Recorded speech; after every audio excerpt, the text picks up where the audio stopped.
Les problèmes principaux des travailleurs, comme on a dit déjà, c'est la survie. Ça va dans chaque famille, on a forcément des gens autour de soi qui sont au chômage. Et puis le problème des travailleurs aussi, c'est d'avoir un salaire correct pour pouvoir vivre, parce qu'on se rend compte qu'il y a beaucoup de travailleurs pauvres. Les patrons vont continuer à supprimer des emplois, comme par exemple à Peugeot, là, en ce moment. Ils vont supprimer une ligne de montage d'ici le 14 mars. Et il va y avoir 700 intérimaires qui vont se retrouver au chômage.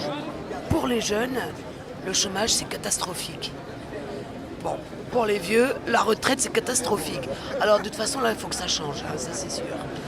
Oui, il faut interdire les licenciements pour stopper net l'hémorragie du chômage et imposer la répartition du travail entre tous, sans baisse de salaire.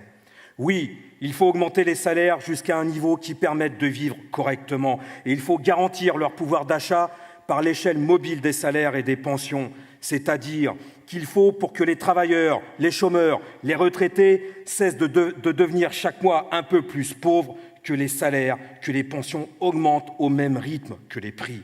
Oui, enfin, il faut imposer la suppression du secret des affaires afin que la population puisse connaître les comptes des entreprises et ceux de leurs propriétaires et actionnaires pour savoir où est l'argent et où il va, pour mettre au jour toutes les magouilles pour connaître l'état de la fortune de tous ceux qui décident de nos licenciements.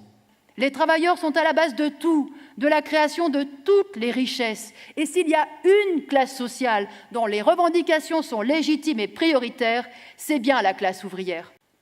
Plus que jamais, il est nécessaire que la classe ouvrière se fasse entendre en tant que telle, en tant que force sociale, en tant que force politique. Alors votez et faites voter les listes lutte ouvrière.